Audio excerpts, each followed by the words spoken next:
Today, we're diving into a story you might think you know. It's about a man who, on the outside, had all the power and all the money. But what was really going on inside was a whole different story, one of quiet desperation. And this quote, it just nails it, doesn't it? It's such a powerful reminder that what we see on the surface is almost never the full picture. And for this guy, Zacchaeus, that silent prayer was about to get answered in a very, very public way. All right, so to really get the drama here, we first have to understand the man himself and the world he was living in. So let's set the scene. Okay, picture Jericho. It was this bustling hub of commerce, a place where a ton of money was changing hands. But all that prosperity had a really dark side. See, the city was under Roman control, and that meant heavy taxes, which created this deep-seated tension and resentment among the people. And right in the middle of all that anger, you had guys like Zacchaeus. I mean, the job title alone tells you everything you need to know. A tax collector was seen as a traitor, plain and simple. Someone working with the Roman oppressors, getting rich by taking from his own community. And Zacchaeus, well, he wasn't just any tax collector. He was the chief. So this is where you really see the two sides of the coin, right? Publicly, Zacchaeus was the face of corruption. He was powerful, he was incredibly rich, and he was despised. But behind all that, he was totally unfulfilled, just empty. All the money in the world couldn't fix how isolated and alone he felt. He had everything, and at the same time, he had absolutely nothing. And it's that desperation, that deep feeling of emptiness, that's about to lead to something, well, pretty out there. A moment where a man who lived his life looking down on others would have to make himself very, very small. So what kicks this whole thing off? A piece of news. A teacher, a healer, named Jesus, is coming through town. And this is a huge deal for Jericho. The streets just instantly fill up with people, all of them pushing and shoving, trying to get a look at this man they'd all heard so much about. And you better believe Zacchaeus is desperate to see him too. But there's a problem. He's a short guy, and the crowd is like a solid wall. He can't see a thing. So what he does next is kind of amazing. This incredibly wealthy, powerful man, this chief tax collector, he just tosses his dignity right out the window. He starts running ahead of everybody, and then he climbs a tree. It's a totally undignified, almost childish thing to do, but it just shows you how desperate he was for something to change. Okay, so this is it. This is the moment where everything pivots. Zacchaeus thinks he's just a hidden spectator, watching from the sidelines, but he's about to become the main event. I mean, can you just picture it? The man who probably held people's financial lives in his hands, whose name was likely a curse word in most homes.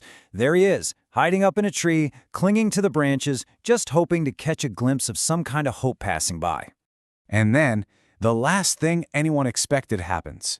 The whole procession comes to a stop, dead in its tracks, right under his tree.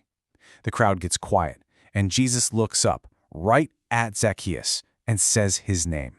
For a man who felt both hated and invisible, this must have been just mind-blowing. And this is the line that changes absolutely everything. It's not a public shaming. It's not a lecture about his choices. It's a personal invitation. An invitation to come down, not just from the tree, but from that life of isolation. And it's an invitation to connect. I will stay at your house today. The crowd is just in shock. You can almost hear the whispers and the grumbling. Why him? Of all people, why the chief sinner? The traitor? To them, it looked like Jesus was compromising his principles. They had no idea they were watching redemption happen right in front of their faces. So, Zacchaeus has been given this incredible moment of grace. What does he do with it? Well, his response isn't quiet or private. It's a loud, public declaration that proves this change inside him is the real deal. He scrambles down from that tree, and right there in front of Jesus and that whole judgmental crowd, he makes this incredible promise. It's immediate, here and now. He doesn't say, I'll think about it. The encounter sparked instant, radical action. Let's just pause on this number for a second. 4 times the amount. This wasn't just him saying, sorry. This was restorative justice on a huge scale. This was an act that was going to cost him a fortune, and it proved his change of heart was completely sincere. And this chart really puts it all into perspective. Check this out. The Jewish law usually required paying back double what you stole.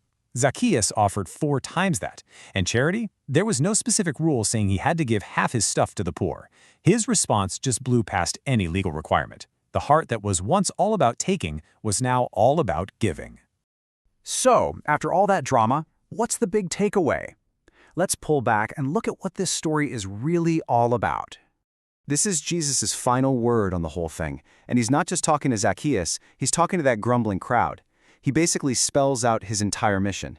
He didn't come for the people who thought they had it all figured out. He came for the ones who knew they were lost. The man everyone had written off as a sinner was now being welcomed home. So when you boil it all down, what does this story teach us? Well, for one, that nobody is ever too far gone to be found, and that a real encounter with grace doesn't just change how you think, it completely changes how you act. Real change isn't just about words, it's about action. And maybe the biggest lesson is that we are not defined by our past or by the labels that other people stick on us. And that brings us to the end, with one final question for you to think about.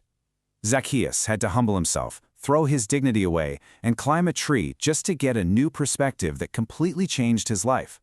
So the question for us is, what tree are we willing to climb? What pride or what fear do we need to set aside to see our world, and maybe ourselves, in a totally new light?